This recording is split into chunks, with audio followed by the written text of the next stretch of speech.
on paper, yeah, but this Miami team can give Houston, I think, a pretty good battle. They're a good team, and they're tough inside. They've got good guards. But Houston's awfully athletic. There's no question about it. Xavier, Texas, pretty much a toss-up. That's a 2-3 matchup. Arkansas and UConn. Arkansas plays on a lot of emotion with their coach Musselman, who's he's a nut, but he's a good nut. He's a positive guy. He pushes his players through his emotions in a lot of ways. And taking off his shirt the other day, I thought that was different. And but that's him. And he's hard on officials, and he's a tough guy, and he's done a heck of a job there at Arkansas. Gonzaga, UCLA out west could, again, that's a 2-3. So I don't know. As I look at it here, who am I to pick games in this tournament? Who is anybody to pick games in this tournament? But, if you're just going to go by chalk the rest of the way, you'd have Alabama. You'd have one of the Final Four spots. You'd have Alabama. And you would have Kansas State. That's the other highest seed on that side of the bracket. You'd have a 1 and a 3. If you're just going by chalk, you'd have a 1 and a 3. Though I have a hard time overlooking Tennessee now with, Florida Atlantic. I mean, again, that should be a win for Tennessee, a 4 seed. They should get by Florida Atlantic. But you don't discount anything in this crazy tournament. And then on the other side of the bracket, if you're just going by chalk, well, you'd have, of course, Houston, the only number one left over there. And then you would have either Texas or UCLA.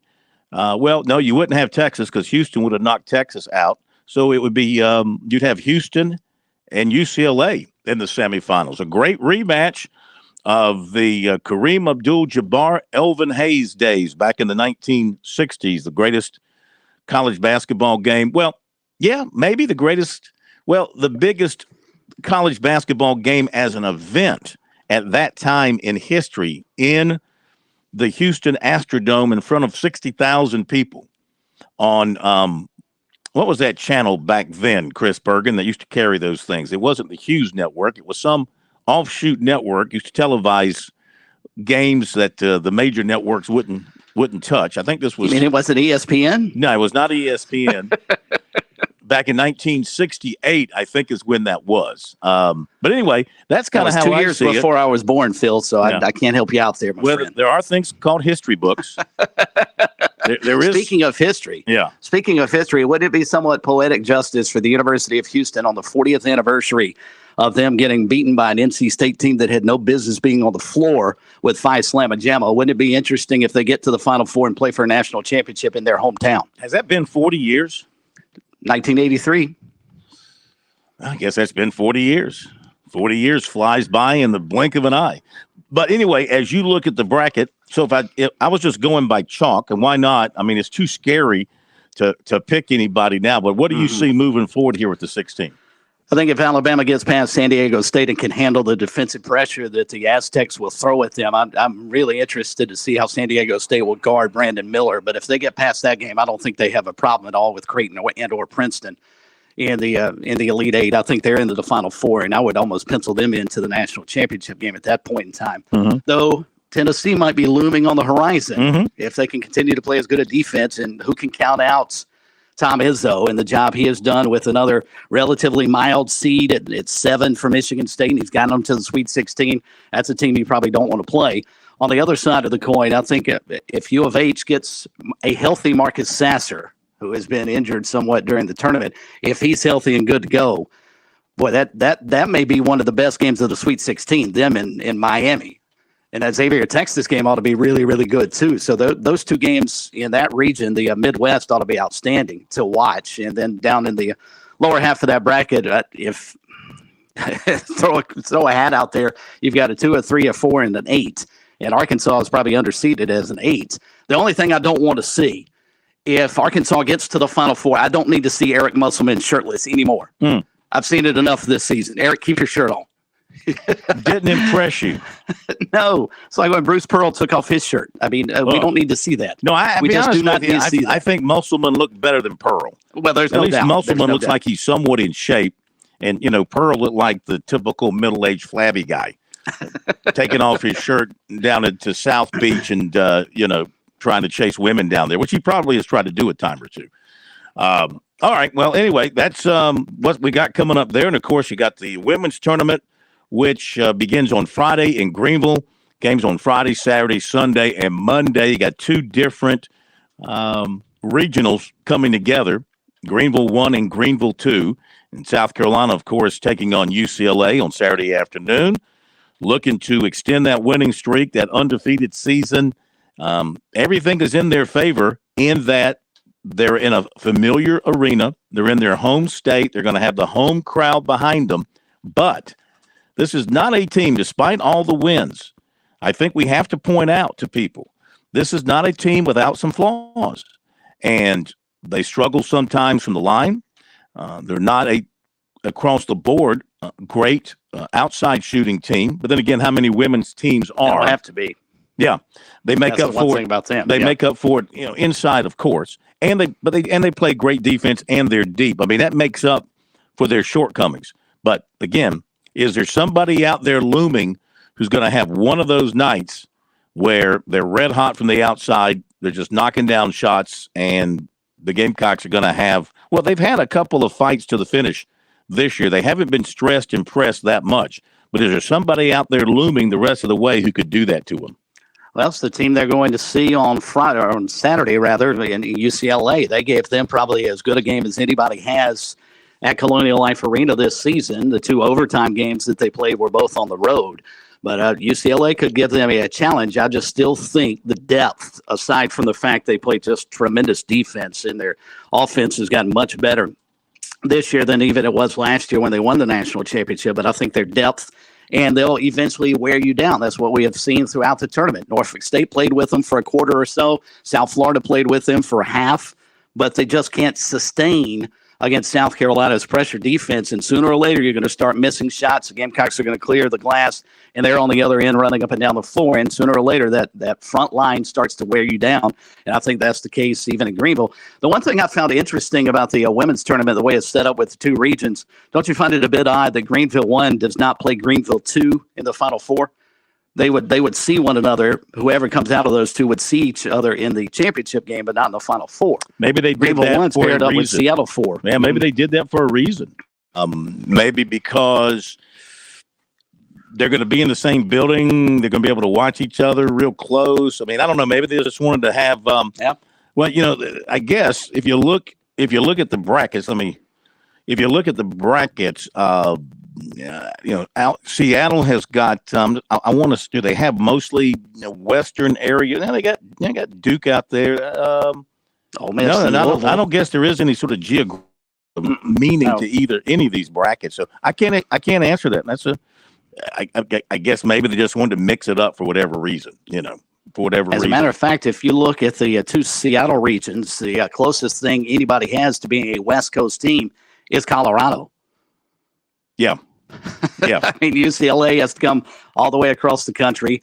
And then in the other bracket, you got Utah coming pretty much all the way across the country to play in Greenville, too. All right. I got the answer. It's not from my brain, from a much more brainier person than me, Brian Burnett. I call him BB, but he knows all this stuff. He just texts me. He said separate brackets because they want the same two teams. Okay, this makes sense. They want the same two teams having the same amount of rest. So that's why you cross bracket the two sites. They want the same amount of rest. That's right, because remember now, you got some teams playing on Friday, Sunday. So they would have those playing on Sunday. You're going to have extra rest because you're going to have some teams playing on Monday. Mm-hmm. You're going to have two teams coming out of Greenville who played on Monday. And so they're going to have less rest because the Sunday teams can obviously hop on the plane, get on to Dallas, wherever they're going, probably just go on to Dallas. The winners on Monday, probably can't fly out, depending on when they play on Monday, probably can't fly out until Tuesday and get to Dallas. So you're a day behind the other. So So I guess they match them up so that the two teams that are matching up in each of the two Final Four are coming off the same amount of rest. But see, and Does that make sense? I don't want to discredit Brian because he is such a valuable resource, but that's not the way it's set up. Because Greenville 1 plays on Saturday, Monday, and Seattle 4 plays on Friday, Sunday. So they wouldn't be the same amount of rest going into the Final Four. Same thing with Greenville 2 and Seattle 3. At least that's what the bracket that I'm looking at says. The Greenville 1 region is March 27th in the Elite 8. Seattle 4 region is March 26th. And then the same on the flip side. Greenville 2 is March 26th, and Seattle 3 is March 27th. Okay. Well, I'm stumped. They've stumped the chump. I don't know. Brian, write back and tell us what you think. Call in. 888-898-2525 is the number. All right, let's move on to other things. Clemson, Kennesaw State are playing. They're in the bottom of the first, and Kennesaw State has runners on second and third and 2 away. Tigers tonight, they have started another one of their young pitchers on the mound. They have started Joe Allen. And what a come-from-behind win for them last night. Cam Canarella with a home run. He's a left-hander. He hit a home run off a left-hander. It was a 3-run homer in the bottom of the ninth to break a 5-5 tie to give Clemson that 8-5 win last night. So heck of a dramatic win for the Tigers last night. Meantime, the Gamecocks went to Charlotte and played Charlotte and just played poorly. Mark Kingston said afterwards they just stunk it up in practically every facet of the game. You know, didn't hit, had a couple of errors, pitching wasn't great. So they have to flush that and come home and get ready for what appears to be a pretty good Missouri team. Well, none of us believed that they were going to go undefeated, right? They were 21. We didn't think they'd finish up the year at what that would be 56-1 or 55-1, excuse me, because they play 56. So I don't think any of us believe that. You hate to see these little speed bumps midweek games because that has hurt them in the past. But I think you're right. I think they just flushed this, and they better be ready to go come Friday night because Missouri's coming off a sweep themselves over Tennessee. So I think they have announced they are as good as anybody in the SEC, and that will not be easy this weekend. So you kind of hate to have what happened last night sort of stump your toe a little bit. But, yeah, Mark Kingston hit it on the head. Jerson Beck came out, didn't pitch all that well early. They got an error in that third inning, and that sort of continued to open up the floodgates, and they were down 5-0 after the third. And normally for them, that early in the game, a 5-run deficit is not all that much.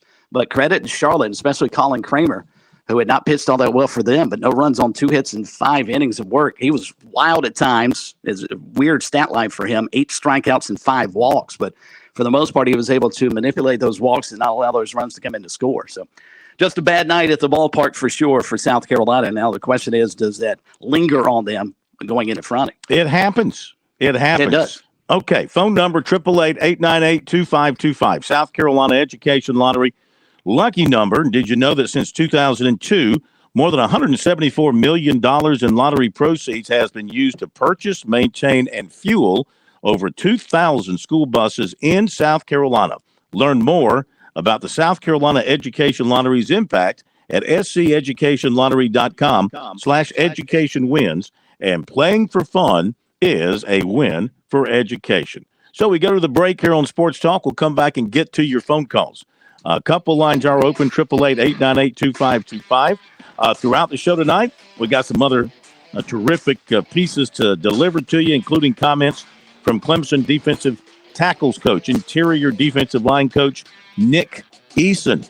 And we'll have, of course, a conversation coming up with the new basketball coach at Wofford, and SC Wild at the bottom of the hour. Going to be talking turkey hunting tonight, always a popular topic. We'll be back. Major Downer here from the South Carolina Department of Natural Resources. Boating season is just around the corner. To make sure that your boat is ready, check your registration sticker and ensure it's current. Find your registration card, make sure your life jackets are in good shape, and check your fire extinguisher as well. For more information on boating or boat titling questions, visit dnr.sc.gov/boating. George Bryant here with Tsunami Bar Sports, and wow, Tsunami Robbie, there is now an amazing technology that you can use when you train receiving large game without having to endure pain. Please explain. George, that is the magic combination. I have 3 simple words to define that entire concept. Stimulation, not annihilation. Regardless of your training goals, there is a level of stimulation that is optimal for your desired gains. Tsunami Bar's flexible bar technology meets these demands because the user determines the level of stimulation with the amount of speed and force they impart into the bar or training device. Hey, this is Phil Kornbluth. The Tsunami Bar is a terrific training device, whether you're working on your fitness or your golf game. It's convenient, it's easy to use, and you won't feel beat up afterwards. Be sure to click on the digital ad on SportsTalkSC.com and get 5% off any order using promo code BBB5. Don't wait. Order today. Hi, I'm Jim Corbett. I've been an attorney for more than 30 years. There's one thing I've learned about injury cases. It's you need the personal touch. You need the lawyer to get to know you and describe your damages. You don't want a case manager talking to an insurance company, then talking to you, and then talking to maybe to a lawyer with limited experience at the last minute to try to settle a case. I talk to you. I find out what your case is about. Jim at JimCorbettAttorney.com. Jim at JimCorbettAttorney.com for your injury cases. Hi, this is Major Billy Downer, and coming up tonight at 7:30, it's another edition of SC Wild from the Department of Natural Resources on the Sports Talk Media Network.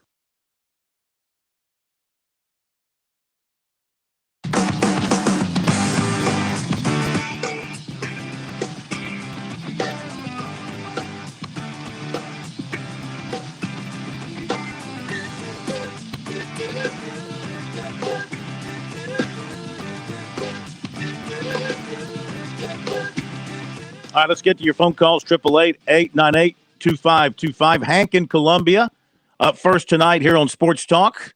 Welcome in. It's your show. We're just here visiting. How are you? I'm doing all right.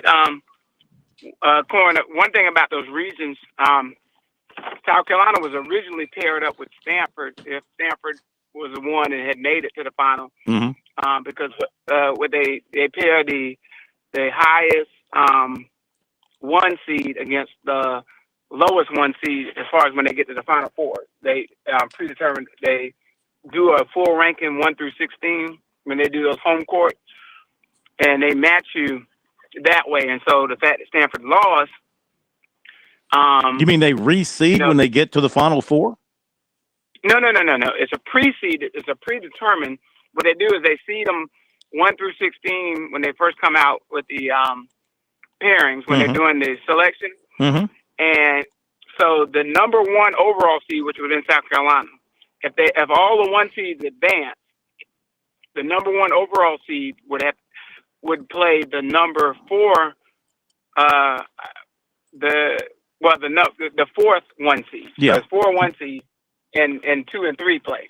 And so we were actually paired up to play Stanford in the semifinal with the other 2 in the middle. But of course Stanford got upset. And so if the seedings held, we would have played Indiana, because Indiana was the number 2 overall seed.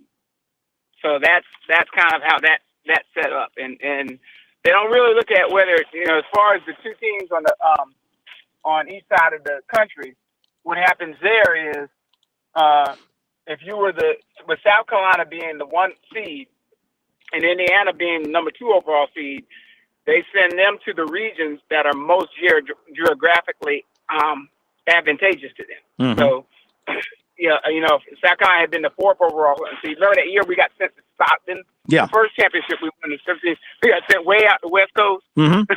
It was one of those things where if you're the last 1 seed, all of the provisions are made that you get the advantages of throughout the season earning that overall 1 seed. So that is there. But I'll tell you a little thing when you talk about South Carolina and their shooting and scoring. South Carolina is not a team that's ever going to be built to just be out and have a bunch of people just shooting all over the place, because that's not how she builds her team inside out. But out of the teams that are remaining, only Iowa and I want to say it's only Iowa, and Iowa might be the only one that is the higher scoring team. South Carolina's number 7 in the country in scoring offense. But as of the teams remaining in the tournament, only Iowa, and I think maybe it might be Utah, those are the only 2 teams that are scoring at a higher clip than South Carolina on average for the entire year. Okay. So they can score. We know they can score because they can rebound and because they can turn you over. Look, their scoring is really one of 2 ways, right? Off of stick backs and in transition.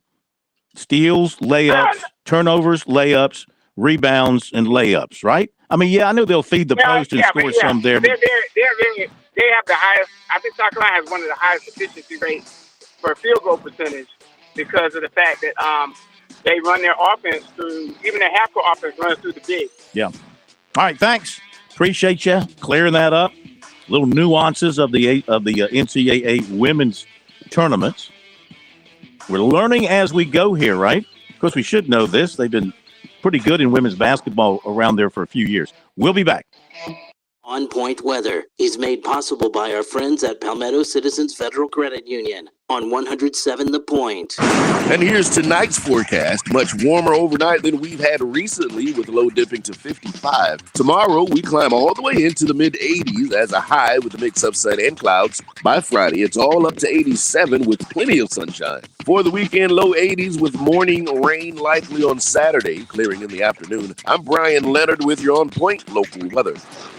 Why just talk about something? Why not just do it? I went online to dominionenergy.com/SC, signed up on the Save Energy tab to have these folks come on out, haul away my old refrigerator for free. Oh, and by the way, they paid me $50 to do this. It was easy. They showed up on time, threw the old fridge on a cart. They hauled it away. I didn't have to do a thing except sit and wait for my check. A couple weeks later, I got my check, made space getting rid of an old appliance I wasn't even using. It's that simple. Go to dominionenergy.com/SC. Sign up today.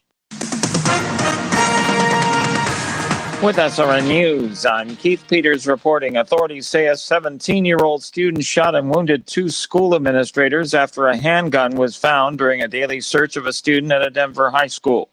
Suspect Austin Lyle remained at large following the Wednesday shooting and is wanted for attempted homicide. Police say one of the administrators was critically injured and is undergoing surgery. The second victim was in stable condition. The Federal Reserve extended its year-long fight against high inflation by raising its key interest rate by a quarter point, despite concerns that higher borrowing rates could worsen the turmoil that gripped the banking system. Fed Chair Jerome Powell sought to reassure Americans that it's safe to leave money in their banks 2 weeks after a rush of depositors pulled funds from Silicon Valley Bank, which collapsed in the second biggest bank failure in U.S. history. More details at srnnews.com. The pipes burst, you're getting the repairs done. Now it's time for your flooring. This is where the flooring department shines. We don't have a huge multi-million-dollar showroom, but we all buy from the same manufacturers. So why pay more? We're locally owned and have 30 years experience in the flooring industry, and we stand by our work. Get tremendous customer service and great pricing with the flooring department. 951-3567 or online at theflooringdepartment.com. That's 951-3567 or 951-FLOR. The flooring department. Hey, it's the Cigar Militia. We want to thank the Midlands for a wonderful first year. Thank you for helping us grow. We had no idea we had so many good friends out there. One thing I love about the cigar culture is we all have our favorite brands, but we're also willing to try new ones too. Come in and get your old standby or have one of our knowledgeable staff members walk you through the humidor to your new favorite. We're at 1410 Colonial Life Boulevard in the same plaza as the Melting Pot Restaurant. Let the good times boil. It's time for the Louisiana Purchase second annual Crawfish Boil on Saturday, April 1st. No fooling. Tickets are $25, and that'll get you all you can eat crawfish. There's live music, jambalaya, chicken fingers, and the best crawfish this side of the bayou. It's the Louisiana Purchase Crawfish Boil, Saturday, April 1st at 7011 St. Andrews Road. Get your tickets at the restaurant or call 708-9991 April 1st from 11 to 2. And let the good times boil. Excuse me, would you like some expert advice on how to reduce your energy usage and save money? Absolutely. Did you know that Dominion Energy offers its residential electric customers a free home energy checkup? Really? What's included? A customized energy report and free installation of energy-saving products for eligible customers. Does it take long? An hour or two at most. So, how do I sign up? Go to DominionEnergySC.com and click Save Energy. DominionEnergySC.com. Here I come. Thanks for the tip. Certain restrictions apply. Hi, this is Kevin Cohen. I'm the owner, the general manager here at The Point. One of the most valuable lessons I've learned is to partner with great people. To that end, I'm looking to partner in the upcoming months with like-minded business owners, people who want to grow their respective businesses. Would you consider meeting with me in the very near future to discuss how The Point can partner with you so that you can exceed your own expectations in the coming year? Let's sit down over a glass of tea, a cup of coffee. Let's talk about how your business and my business can work together to meet our collective goals. I'm not looking simply for advertisers. I can find them by simply cold calling people a few times a week. What I'm looking for are business partners who share the vision that I have for my own small business. That vision is very simple. Local businesses need to support local businesses, period. If you have an interest in telling people about your business via the radio, let's make it happen affordably and local. Call me directly, 563-8558, 563-8558. I'd appreciate the chance to meet with you. Maybe we can help each other.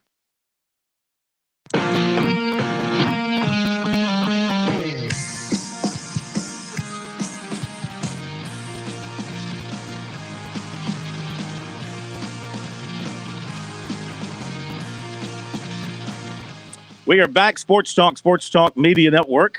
Phil Kornblut, Chris Bergen, and Pat Daniel all together. Yeah, our stream, all you're seeing is the top of my head. And it's not the top of my head from like the forehead. It's from the top of the head, which is not a good look. That is not a good look for me. And we had an iPad accident before the show. Fortunately, it's not broken, but just doesn't seem to be reflecting my good looks the way it normally does. What do you think, Chris? How's that look? I mean, first of all, I'm reflecting all kind of light. I was going to say I could be really rude and mean and say, yeah, you are reflecting, but it's not what you wanted. But I won't say that. Not reflecting much intelligence based on the conversation so far tonight. Tell you that. Clemson has taken a 1-0 lead on Kennesaw State.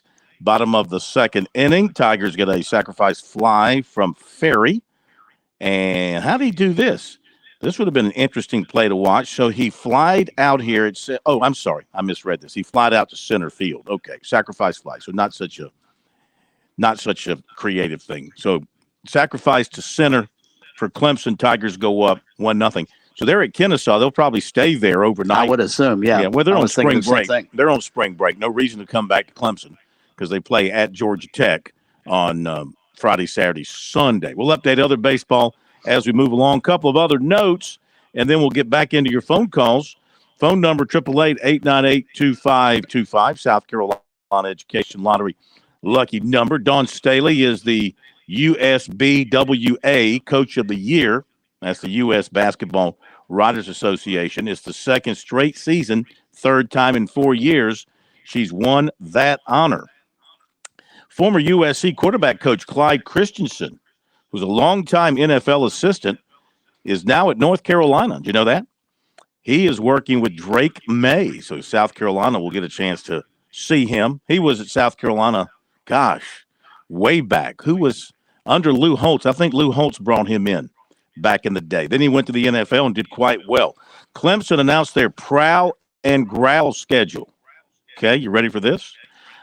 Greenwood, that's the Piedmont section, April 18th. The Midlands, Columbia, over the Columbia Convention Center, that's April 19th. April 25th, down your way, Chris, in the PD in Florence. April 26th, Low Country down in North Charleston. May 18th, over in the CSRA, North Augusta. May 22nd, State Line, they're calling it. That's Rock Hill, Charlotte area.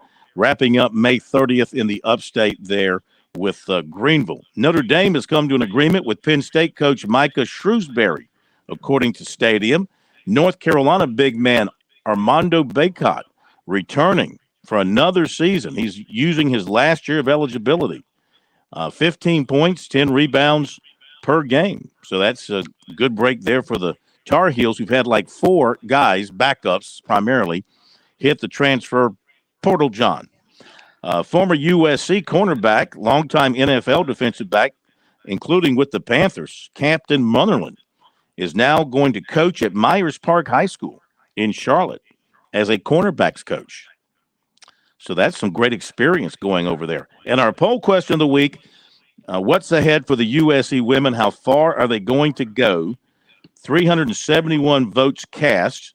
88.1% say national championship. 8.6% say they'll make the Final Four, but that's it. 1.6%, one more win, it ends in the Elite Eight. And 1.6% say they're going to lose to UCLA and just make it to the Sweet 16. So overwhelming support there for the USC women to win the national championship. All right, back to your phone calls. 888-898-2525 is the number. We go to Tiger Bryan in Lancaster. Tiger Bryan, welcome in. How are you, sir? I'm doing great, man. You know you have Talking Tuesday. Today is Wet Wednesday. Wet Wednesday. Yeah. Yeah. Is it raining? Is it raining up your way? Yeah, man. It's been raining about half a day, man. We ready for spring. I'm ready for the sunshine. You know what I mean? I know what you mean. Yeah. But you know what? On a rainy day like today's kind of a day to hang out with the missus, maybe just kind of curl up. Been there and done it. Oh, really? Oh, yeah. I done cooked her. I done cooked her supper tonight. Yeah, she's good. Oh, okay. Yeah. Nice. Hey, happy wife, happy life now, Colin. Heard that. Yeah. Mm-hmm. Can I give a shout out for happy birthday to, she's a little Clemson girl, one of my best friend's granddaughter, Sailor Christian. She turned 5, and we was together Saturday night at the brewery thing. He plays drum. Her grandpa plays drums on the band we go see, Trans Am. Hey, she's a pile fiddle. You think I'm rally? Oh God, she is. But she is a hot mess. That's what my wife calls her. At 5 years old. At 5 years old. 5 years old. She's a Clemson. She's like my wife. Hey, look, hey, Miss Tiger Bryan. She is a rowdy one when Clemson plays. We can be beating somebody 30 points. She says, "Go." This is the wife. She wants to just chew up everybody and spit them out. I ain't fine. We can get a 70-yard touchdown. Oh, they need to do that every play. I'm like, girl, it ain't like that. Yeah, but hey, I missed y'all last night on Talking Tuesday, and I'm okay. I don't never call nobody out. I always get called out by what? Gamecock Larry? Gamecock Larry. All right, Gamecock Larry.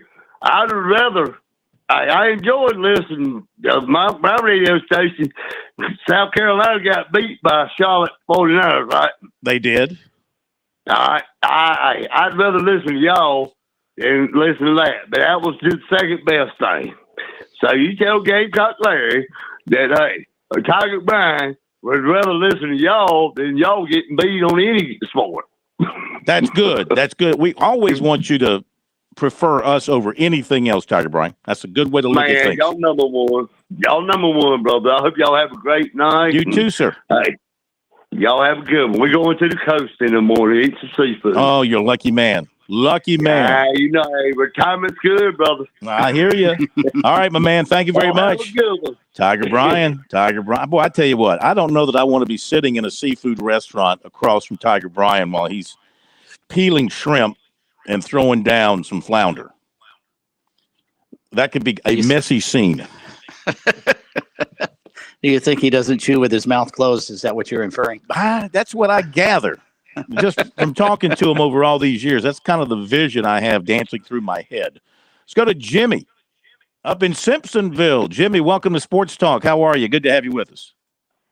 Good. How are y'all? Terrific. Thanks for calling in. I'm looking forward to the Sweet 16 and the Elite 8 in Greenville. And my Lady Gamecocks, they're going to have to make a lot of those point-blank shots against these teams that they're going to be playing in Greenville. But we've got one of the top defense. We have the top defense in the country. It's like Leticia Mehier, Camila Cordosa, Leah Boston. You might as well not take it inside against them. No. I mean, you're gonna get a stuff back in your face, and then our offense feeds off our defense.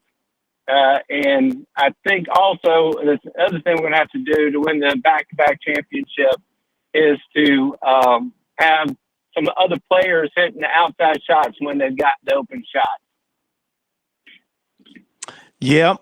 I mean, certainly if they get any kind of an outside game going, if Cook's knocking down some shots or Beal, I mean, there's nobody that can touch them. If they've got the combination of outside shooting and their inside strength going, there's nobody going to touch them. And again, they play great defense, as we were talking earlier. They lead the nation. I'm looking at the stats now. They lead the nation defensively at 50.6 points per game, sixth in scoring at 81 points per game. Who was it that Hank says the only team in the tournament left that scores more than them? Was it Iowa? Iowa. 87.4 points per game. I mean, don't you think that's the game everybody wants to see? South Carolina, absolutely. Iowa. Absolutely. Yeah. Because you get the two players who are the consensus favorites to win the National Player of the Year. You get the reigning national champions against an up-and-comer who, with Caitlin Clark on that team, they feel like maybe this is their shot to knock South Carolina off. So I think everybody is hoping that will be the matchup, and they would meet until the Final Four. They would meet in the semis, so that wouldn't be for the national championship. Yeah, that's a shame. Which I think somewhat is disappointing. Yeah, that's a shame. Let me back up here. I was just checking the brackets to remind myself of who is still playing. So LSU is still playing. LSU averages a little more than the Gamecocks. They average 83.2. Gamecocks average 81. So that's one that averages a little more than South Carolina. And I think Oklahoma's still alive, aren't they? They're not, but Utah is, and they're ahead of them as well. That's right. UCLA beat Oklahoma. You said Utah is? That's correct. Yeah. And I'll tell you another stat that jumps out. I mean, you go through all these different team stats and rankings across the country. South Carolina is near the top at almost all of them. And another one that sticks out, and you both have made mention to, other teams struggle to keep up with the Gamecocks' bench points per game. South Carolina, and that is not even close. They are more than 5 points ahead of the next best team in the country. They average 36.6. Let's round up 37 points a game off the bench. That is impressive. Yeah. All right, thank you for the phone call. Let's go to the break, and when we come back, we're going to catch up on some Clemson football. You know, it's been a little quiet up there because they've been on spring break. Tigers last practiced 6 days ago. Then they went on break. They're off all this week. They'll be back Sunday and back at work early next week. But before leaving, defensive tackles coach Nick Eason met with the media and not only talked about how he lost so much weight to get his health together, which he has done, but also talked a lot about the guys he's coaching and how much he loves the group that he is coaching. That's coming up after the break. Hope, life, and the great Palmetto. What do these things have in common? Scholarship dollars. The SC Hope, the Life, and the Palmetto Fellow Scholarships are funded by the lottery players of this great state. And after 20 years, you've invested over $7 billion in education. $7 billion. Impressive. The South Carolina Education Lottery. When you play, we all win. Parents ask, what's the best way to save for college? I'm State Treasurer Curtis Loftus, and my answer is always open a Future Scholar 529 college savings account. It's easy. You can get started online with any amount. It's flexible to adapt to your child's college dreams. And you can deduct 100% of your contributions from the South Carolina state tax return. So what are you waiting for? Go to futurescholar.com and see why it's the smart, easy way to save for college. futurescholar.com. Hi, this is Major Billy Downer, and coming up tonight at 7:30, it's another edition of SC Wow from the Department of Natural Resources on the Sports Talk Media Network. South Carolina's largest hunting, fishing, and outdoor expo takes center stage at the Palmetto Sportsman's Classic, sponsored by Farm Bureau Insurance. Come on down for a good time with over 350 vendors, dogs competition, extreme raptor show, kids catfish pond, and much more family fun. Hope to see you at the Classic, March the 24th through the 26th at the South Carolina State Fairgrounds.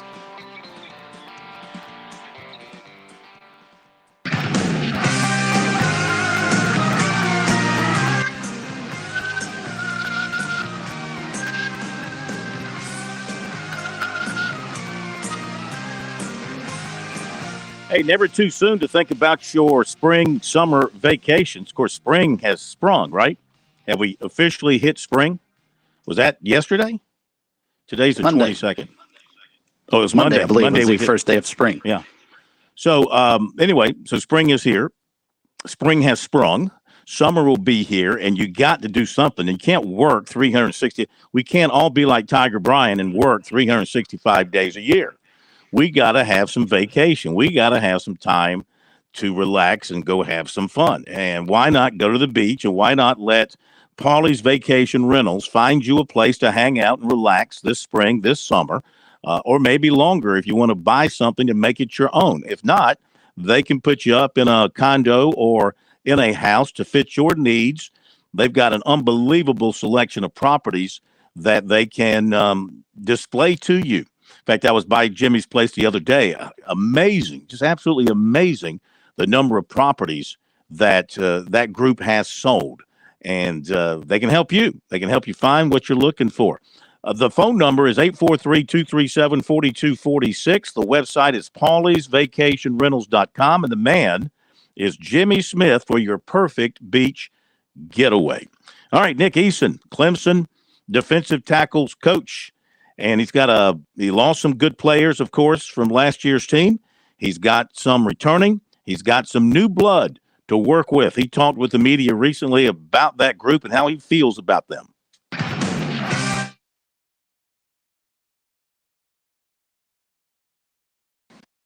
At the end of the day, man, I love my guys. They come to work every day. And a lot of guys, play banged up, playing with broken, hands and, strained legs, ligaments, torn shoulder. Peyton Page played all season with a torn shoulder. Roop played through a lot of injuries, and those things, may go unnoticed, but people don't know. So when our guys just come to work, they show up every day. And so it starts with me. I just think I got to do a better job of make sure I'm putting our guys in the position to make plays.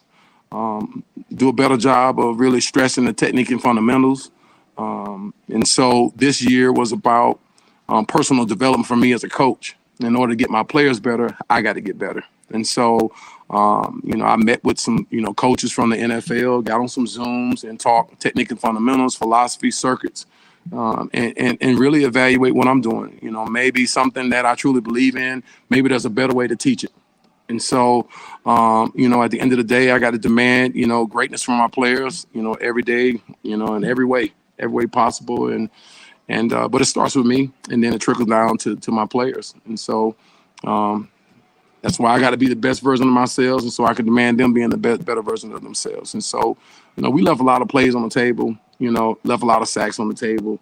And so this year, man, we got to do the little things, and so we don't leave those plays on the field. And we got to make the plays.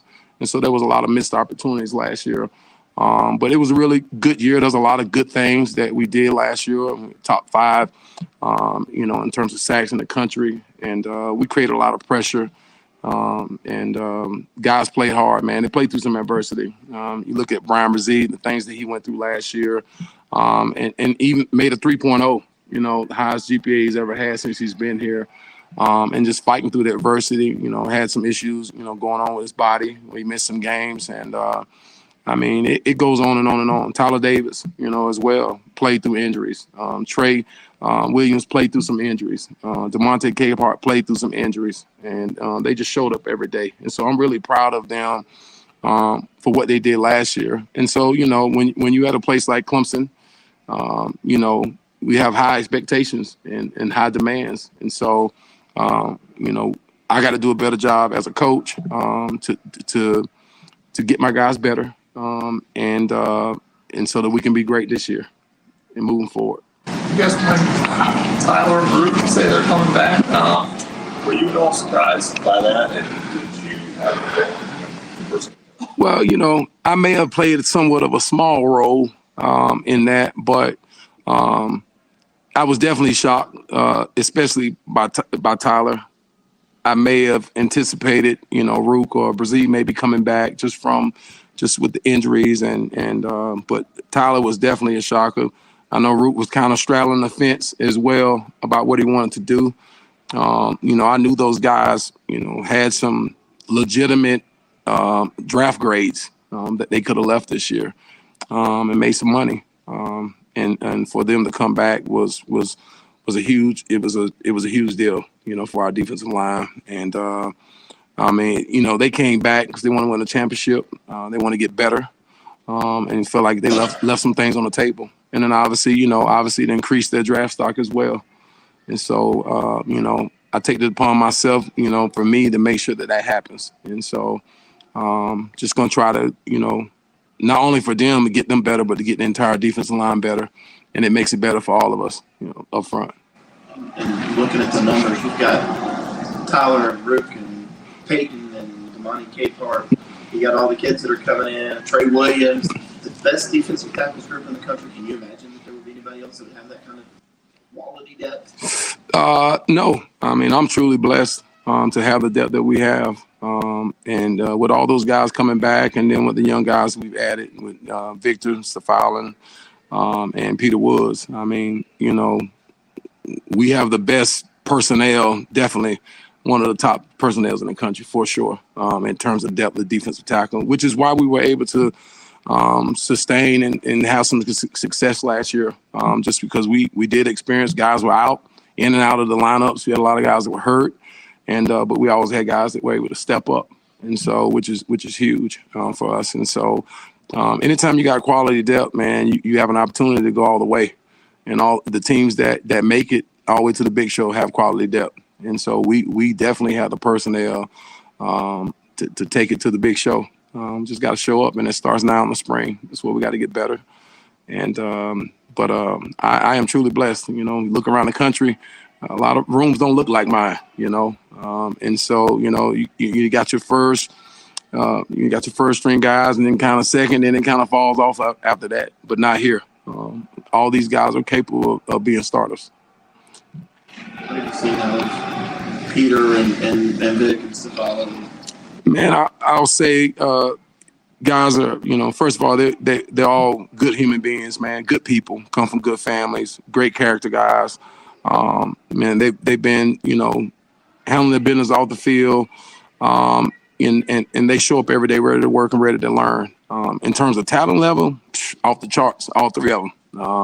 And they've showed up this week. I've seen a lot, and some of it's been surprising, but they're very well developed. You can tell they've been very well coached at their particular high schools. Their high school coaches and their head coaches and position coaches did a really good job with them. So I commend them for that. I reached out to their position coaches at Thompson, at Warner Robins, and at Rome, and they've done a really, really good job of coaching those guys. And so they're really ahead of the curve in terms of technique and fundamentals. But there's always things to improve.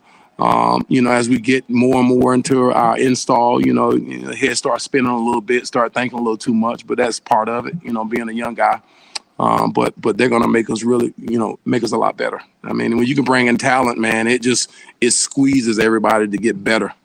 And so, man, they've been, truly just a huge addition for our defensive line, bringing those young guys in here, and they're just going to make us everybody better. So just excited to see, to watch them to continue to develop, and got a great plan, to develop their skills and make them become the best version of themselves, and so they can have an opportunity to, play this year for us.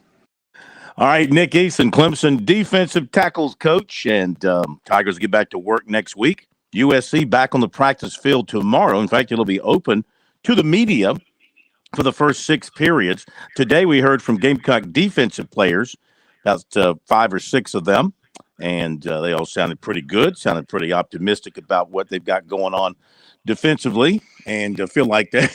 I'm looking at my You've almost disappeared. Well, I was messing with the chair.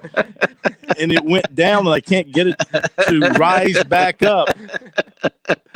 So, you look like the Sesame Street heads that just bobbled up and down on the screen, and all we get to see is the top of your head and headphones. That's all I got. It's a floating head. I'm down here somewhere. So, oh, by the way, BB, Brian Burnett, he is a man among boys. He just wrote back and said he probably had to do some research, but he said, yep, you're right. You, as in you, Chris. That's usually why. Okay, he gave the usually why reason. So, go figures how he put it. So usually is how that's done, but now this it's being done differently. So as you pointed out. His explanation made perfect sense. They've changed it obviously because they've shifted to 2 regionals as opposed to 4. And Hank's explanation made perfect sense, and it's understandable because they seed everybody on that S curve. So you get 1 through 4, and then number 4. What the heck is an S curve? 1, 2 seed. What's an S curve? All right, you have 1, 2, 3, 4 as your 4 overall number 1s. Well, South Carolina is deemed the top number 1, and I guess it was Virginia Tech or Stanford. I think Hank said was the number 4, number 1 to 4. So they get the highest number 2, which is I think probably Iowa. Me thinks they overthink this. That's what I think. I would agree with you. All right, Dwight Perry coming up after the break. By the way, before we do what's supposed to happen here, thank you for pushing the button. I thank you. Programming thanks you. America thanks you. WQXL Columbia, W264DF. Grills, outdoor kitchens, and fireplaces. Spring Sizzle starts with Bart. This is 107 The Point. Breaking news this hour from townhall.com. I'm Keith Peters reporting. There will be no indictment decision today in the investigation involving former President Trump. White House correspondent Greg Clugston reports from New York. The Manhattan grand jury typically meets on Wednesdays, but panel members were told to stay home. According to people familiar with the matter, the grand jury was told to be on standby for Thursday. Whatever the reason for the postponement, any vote on whether or not to indict Trump will be at least temporarily pushed back.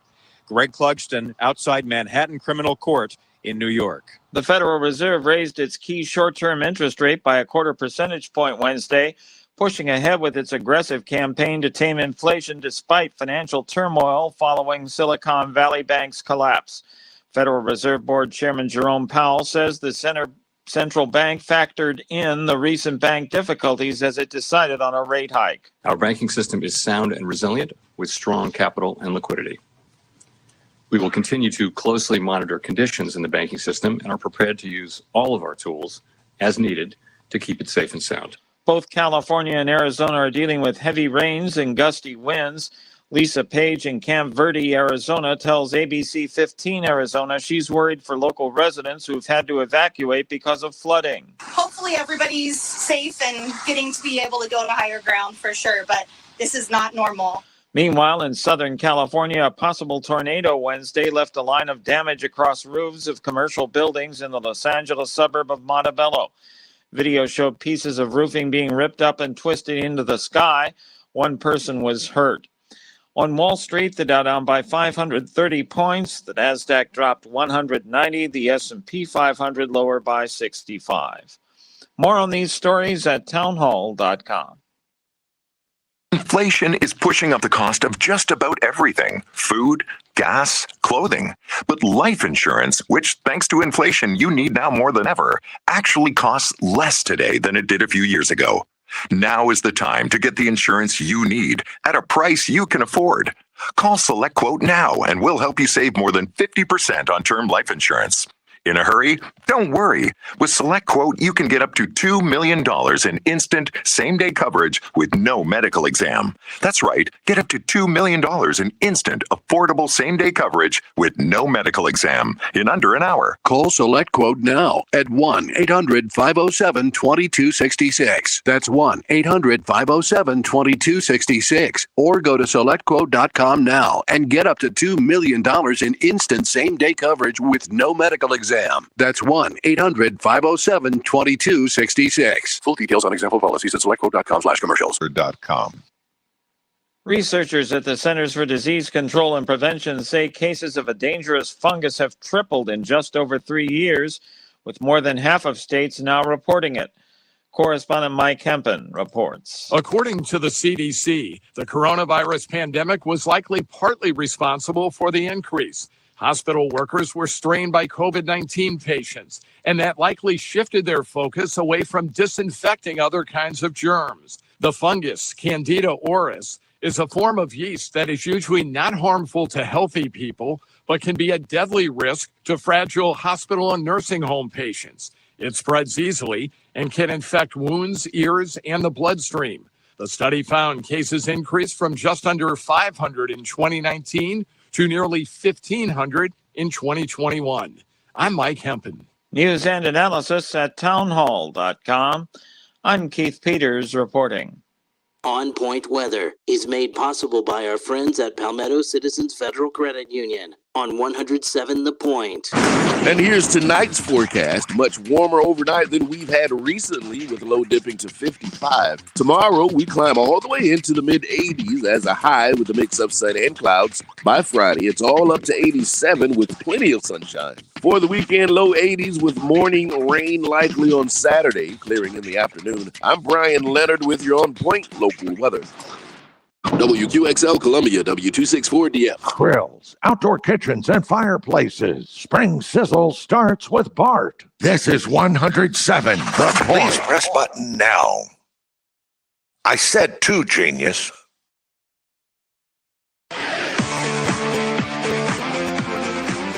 Welcome back to Sports Talk on the Sports Talk Media Network. You can reach the guys with the South Carolina Education Lottery lucky number, 888-898-2525. That's 888-898-2525. Now back to Phil, Chris, and Pat with the second hour of Sports Talk on the Sports Talk Media Network. All right, we're back with you. Sports Talk Media Network here on a Wednesday night, waiting for Coach Dwight Perry from Wofford to connect with us. Once we have him on board, we'll jump in with him. In the meantime, let's update some things. Kennesaw State has taken a 2-1 lead on Clemson in the top of the 5th inning. And the way that the Owls have scored, they had a sacrifice fly for the go-ahead run in the bottom of the 4th. So 2-1, favor of Kennesaw State. On the mound for Clemson, Allen, he remains on the mound. 5 hits, 2 earned runs, a walk, 5 strikeouts. So he's pitching pretty effectively, but he right now is behind 2-1 in the top of the 5th inning.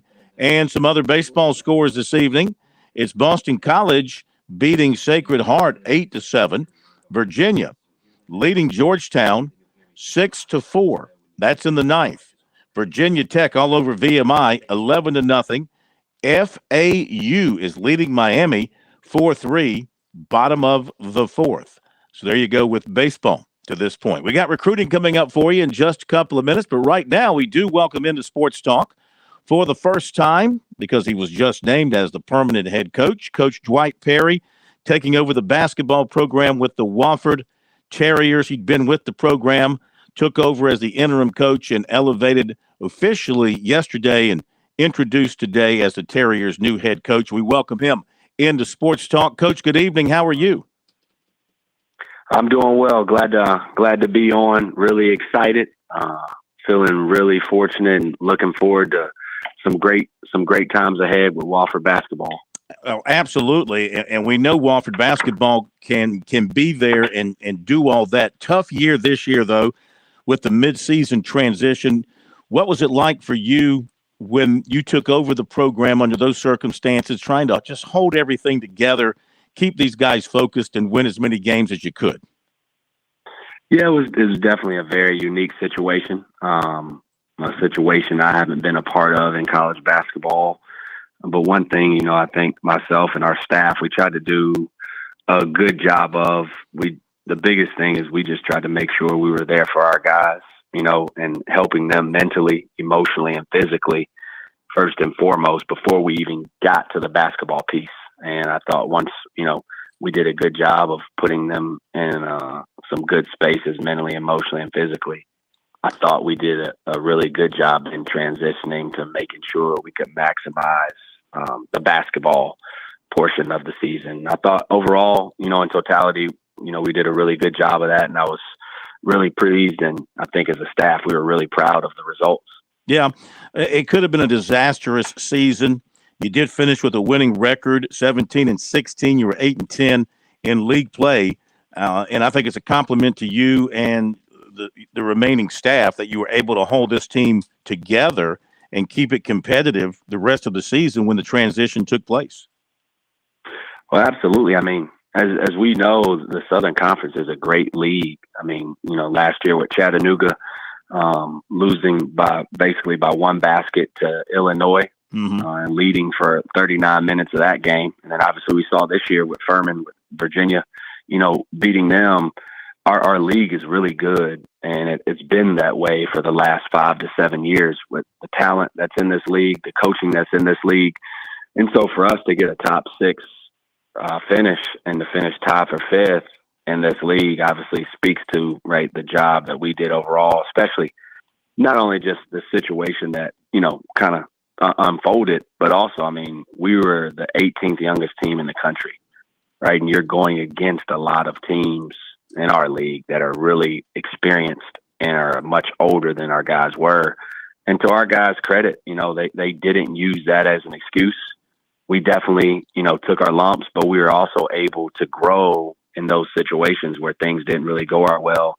And we're able to take those experiences so that by the end of the year, right, we were in a position to beat a really good team like a UNC Greensboro in the quarterfinals. And we were able to get the job done, right? And I think in the situations where we maybe weren't as successful earlier in the season. Yeah.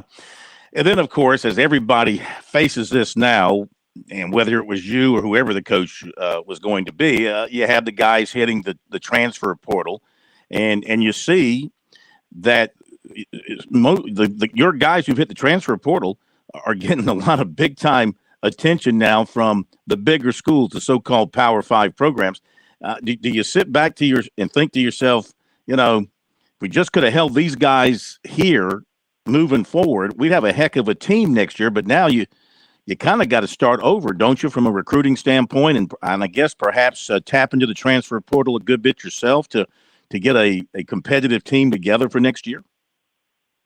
Yeah, well, our situation is unique here at Wofford. We don't have graduate school. So, our 2 front court players, BJ Mack and Messiah Jones, those were guys that we knew were going to graduate this year and look to exhaust their COVID year at another school. Gotcha. And so they obviously participated in senior night. That's something we've talked about. So that wasn't a surprise or, anything caught off guard. Having a guy, like a Jackson Pavletsy going to the transfer portal, obviously that's something in a perfect world you don't want to have happen, but that is the nature of college basketball. But the great thing about, Wofford is this is a really special place with great people. And so we have a great sale. There's a lot of tradition here, right? We've been to the tournament 5 times here in the last 10, 11 years. And, we have a great education. We have a great group of guys. And so while it is unfortunate, that we have to go and get, a couple guys here this spring, it's also an opportunity for us to continue to get better and build off the core group of guys that we have returning. And I feel really excited about that.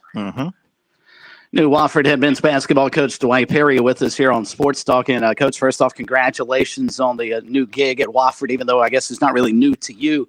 But I actually saw your team play against Coastal the day after you took over for Jay McCauley and were named the interim coach. I thought they played extremely hard in that ball game. What did that game tell you about how your squad the remainder of the year would respond to you taking over as head coach? Yeah, I think that was, first off, that seems about 5 years ago. That sure. game seems forever. But that was a big-time game. I mean, obviously, Cliff Ellis is a great, Hall of Fame coach. I think he's top 10 all-time in, the history of college basketball and wins. So, right off the bat, we knew we were going to face maybe 35 different defenses. But I thought with that game, I was really excited. One thing we did with our guys, everything had just happened. A lot of stuff was fresh. So we never practiced. We didn't have a single practice of dealing with Coastal Carolina. Because again, what I mentioned earlier, us being there for our guys mentally and emotionally, that's going to take precedent even over the physical. And so, the one thing we told our guys, we weren't going to go over these plays. We weren't going to, have this intricate game plan, but just go out there and play hard and play for each other and have fun. And so I was really pleased, right, to answer your question, I was really pleased to see our guys buy into doing that. And I think that game helped as a springboard that carried us through the rest of the year, and that we wanted to do three things. If we were going to play really hard, we were going to be really tough mentally and physically, and we were going to play together. And that doesn't mean, you don't take your lumps. That doesn't mean you win every single game. But I think that game, that Coastal Carolina game you spoke about, really served as a springboard for us the rest of the year. Mm-hmm. You grew up on Tobacco Road. You played at Kentucky. You were an assistant at Virginia Commonwealth when Shaka Smart was there. You also coached at Stanford before you've gotten your chance here at Wofford. Which of those influences has been maybe the biggest one, those experiences has been the biggest one on you, or you maybe a sum of all those parts?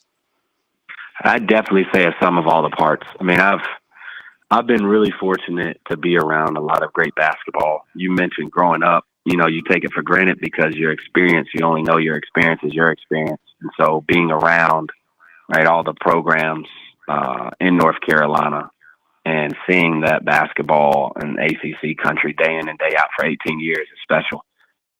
And then being able to go and be a part of a program like the University of Kentucky, that experience was arguably the best I've ever encountered involved in basketball. And I think to your point about Stanford and VCU, and even Furman with the guys I was fortunate enough to be around and coaches like a Nico Medved, who's the head coach at Colorado State, being able to pick their brain. I think to answer your question, I've definitely picked a little bit and a good amount from each of those places and each of those coaches to kind of morph into, I think, who I would like to be today. Phil touched on this a couple of moments ago, and you explained it really, really well with regards to, say, a BJ Mack. But how much different is it now being a head coach in men's college basketball, say, right now with the transfer portal and the ease of players coming and going? Maybe is it how big a difference is it than maybe 5, even 10 years ago when you were just really getting started in your coaching career? I think it's significantly different. Everybody talks about recruiting, and you hear that word all the time, recruiting. You have to recruit your team more now in today's day and age than you ever have before. And obviously you have the transfer portal. You have kids that, in high school or in junior college that haven't been signed yet until the spring. All of that is secondary to retaining the guys on your current roster. And so, our situation is unique without grad school, but even without that, right, like other guys on our roster, I just think it puts a heavy premium on continuing to cultivate relationships with your current guys, continuing to pour into them. But, I think one thing that you can't fall into the trap of, and I can't speak for other places and other programs, you can't look at what you just mentioned of kids being able to transfer and being able to leave. You can't look at that as now not holding them accountable, right? You can't go the other way and just let them be able to do whatever and not feel like you can coach them and not feel like you can hold them accountable. Because also, I think if you're getting the right kid and you're getting kids that are about the right things, those type of kids and players, they still crave wanting to be better. And if you want to be better, there is a level of ownership and accountability that you have to acknowledge and you have to want and seek out. And that's going to look different for different coaches that have different philosophies. But I do know for us, it is significantly different now than it was right when I first became an assistant coach 9 years ago, with what the transfer portal means, with the guys being able to move as freely as they are right now. Final couple of moments with Dwight Perry, basketball coach, Wofford, officially named yesterday and introduced today. So with the players that you're losing, we talked about Mack and Jones and Pavletsky. Who do you build around? off your current roster as you look at who's returning? Yeah, I feel really excited. Again, I mean, you look at our core group of guys. You look at a Corey Tripp, a sophomore from Ohio. He probably took as big of a jump, and he was probably the most improved player in our league, more than any other kid that played in the Southern Conference last year. I really feel excited about the jump he not only made, but I think he can take another jump with a great offseason. His work ethic is next to none. He does a really good job of buying in and pouring into what he needs to do to be better. I think you look at, a Jackson Civils and a Kyler Filowich and those guys, a Carson McCorkle, guys that have started and played heavy minutes for us and can impact the game in a lot of ways, right? Like Kyler was number 1 in our league in field goal percentage. He does an unbelievable job of using his body and physicality to be able to carve out space, not just for screens for his teammates, but also put himself in a position to make high percentage shots. And I think Carson McCorkle, he's a guy that is one of the best shooters in our conference. When he's open and when he is playing well and shooting the ball well, not only is he a really good player, our guys feed off that. He gives a lot of energy by doing that. And, Jackson Civils, his energy is about as contagious as any kid I've been around. He's a Swiss Army knife. He can do a lot of things and play a lot of positions on both sides of the floor. And so I think, with those guys combined with the Chase Martin, combined with the Adam Silas and a Taurus Watson and an Anthony Arrington, I think those core group of guys, can help build a strong nucleus. And if we can bring in 2 or 3 more guys, and I have full confidence we will, I think our team can be a really good and a really competitive and tough Southern Conference team next year. Well, we wish you the best. Congratulations once again on the full-time gig. Look forward to following you and the building of your program and having you here with us on Sports Talk. And thanks for your time tonight. Much appreciated. Thank you so much. Thanks, you. Coach. Coach Dwight Perry from Wofford. There you go. You hear him, and you get an idea what he's all about. And, man, oh, man, they're in good hands. They're in good hands with this young man. Hard to not root for him to do well. He took over a really, really tough situation up at Wofford when Jay McCauley was removed as head coach. He turned into the interim coach and then it ultimately gets the job. I think Wofford made a really, really good hire with him, and he sounds like the perfect fit at Wofford and understands the restrictions that they have with regards to how high the standards are academically with that program.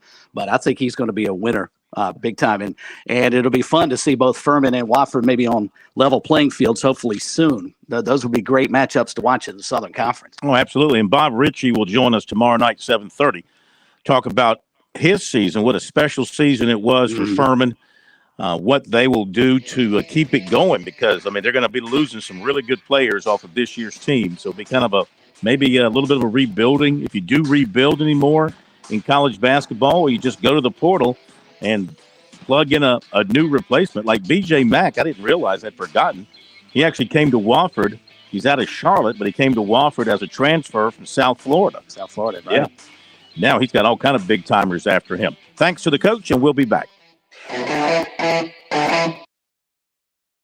Save like a pro with Founders Federal Credit Union. Founders Loyalty Select account gives you the opportunity to grow your savings at our best rate yet. Fund your account through your favorite Loyalty Select product to get savings today. Not a member yet? Visit RelaxJoinFounders.com or one of our more than 30 office locations to see if you qualify for membership. Services require credit evaluation. Terms and conditions apply. Founders Federal Credit Union is federally insured by NCUA.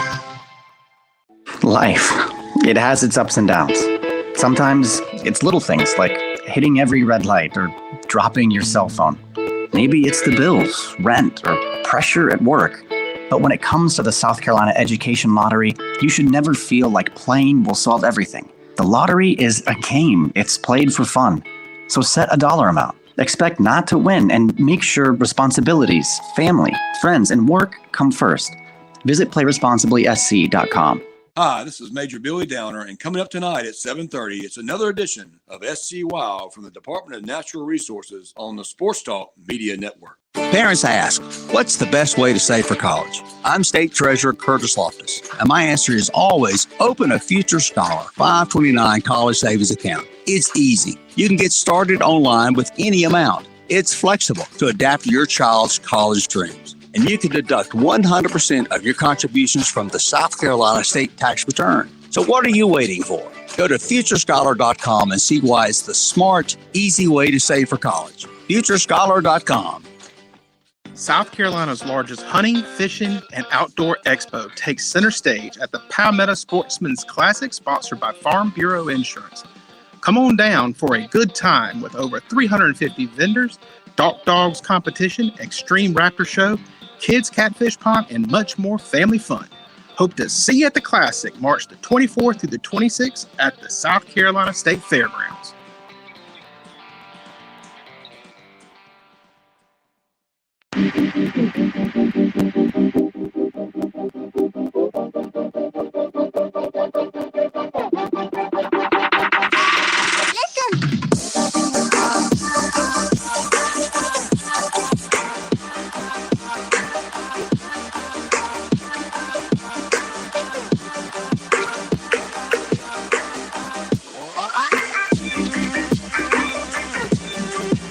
All right, time for recruiting, brought to you by our good friends over at Seawells. Get over to Seawells. Have yourself a great lunch tomorrow. Remember, they're closed this week on Friday, so Roast Beef Friday was actually staged on Tuesday. So it was Tender Tuesday over at Seawells. Tender Roast Beef, not Tinder, Chris. Don't be. Not what I'm talking about. I'm talking about Tender. I got you. Tender. Tender I would Tuesday. never expect anything less from Seawells than tender meat. That's right. Juicy, tender roast beef. Mm-hmm. But rest of the week's got great stuff as well. I think Pat went over the menu earlier in the week. I think we had some chicken the other day, got some fish type stuff. What we got? Why should I say it? What do we have tomorrow? Tomorrow, again, the last day of the week, you can go get Seawell, so make sure to get out there. Ooh, one of my favorites, bacon wrapped meatloaf. Meatloaf. There you go. Southern fried chicken and then fried flounder, which is great. They have a nice little sauce with it. And then, of course, don't forget all the local fixins you can handle, salad bar and dessert. And if you got an event that needs catering, just give Seawells a call and let them handle it all. 803-771-7385. Online at SeawellsCateringSC.com. Kimari Nix, safety, 6'1", 195, Kennesaw, Georgia. USC became the first Power 5 offer for him last weekend when he was in for a visit. Torian Gray offered him on the visit, and the Gamecocks are right up at the top of the list. His only other offer is Eastern Kentucky. So he said, so South Carolina is like my number one right now. But his options are open. Now, he's primarily a quarterback at Keels High, athletic, 2,400 total yards, 34 touchdowns, but Gray likes him as a safety. And before he would offer, Gray needed some key information, and that was his weight. And he weighed in at South Carolina at 195. So that was good enough, and Gray offered him, and they're off and running from there. So Nix watched him practice, was, of course, impressed by Gray and the way he handles his safeties and the fact that they have young safeties, and Gray will play young safeties. That's also a positive. So he's going to Georgia Tech on the 27th. He's also planning a return to USC for their spring game in April. USC, Texas A&M, the two schools standing out the most right now with cornerback Zymarian Lang, 6'2", 170 of Palmetto, Florida. He was at USC over the weekend, plans to visit the Aggies the end of the month. He attended a USC camp last summer, and that's when he grabbed the attention of Gray. He said at the camp he played DB, and as he put it, I cut everybody in one-on-ones, and I got my offer from there. And he said ever since then, the two sides, they've continued to develop their relationship. They do like him as a corner, and he'll return in June for an official, hasn't set the date, Wisconsin, Kansas State, West Virginia, Pitt, Boston College, Kansas, Cincinnati, UCF, Miami are some other offers. Last night, Shane Beamer issued a 2024 commitment alert. That makes 2 of his commitment alerts that have not yet been made public. You can guess yourself crazy as to who you think it might be.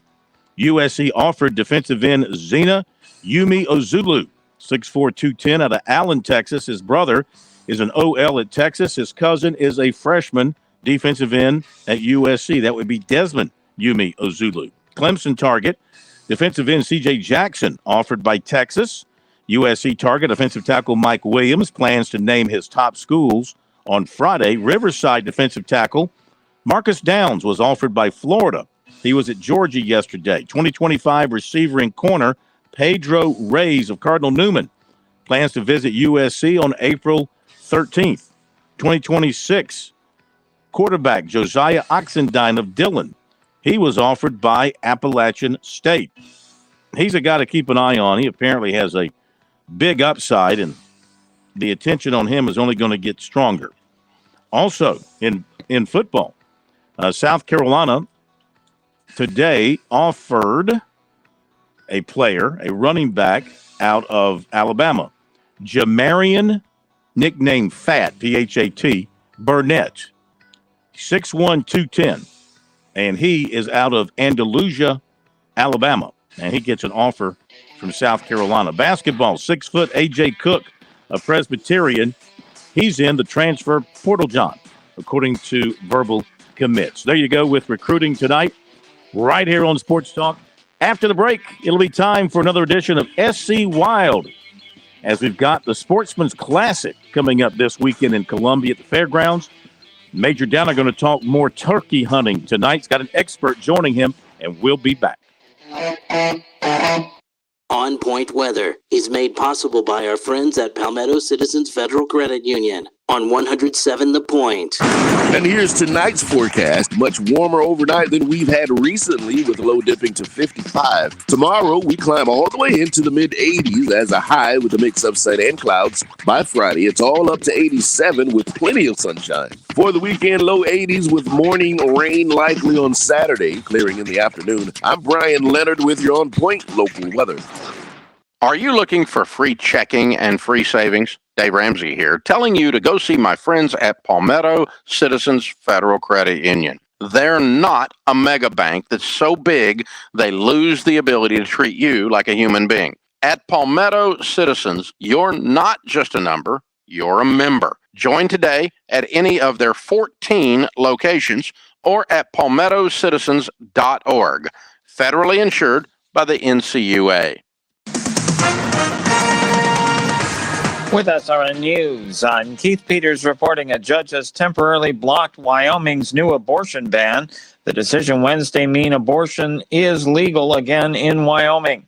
The new ban took effect Sunday, making abortion illegal in Wyoming despite earlier rulings by Teton County District Court Judge Melissa Owens that blocked a previous ban. Owens' decision to suspend the ban for at least 2 weeks amid a new lawsuit. Owens is not weighing in for now on another new Wyoming abortion law being challenged in her court, a first-in-the-nation ban on abortion pills. Russia has stepped up its missile and drone attacks against Ukraine, killing students and other civilians in a violent follow-up to dueling high-level diplomatic missions aimed at bringing peace after 13 months of war. More details available at srnnews.com.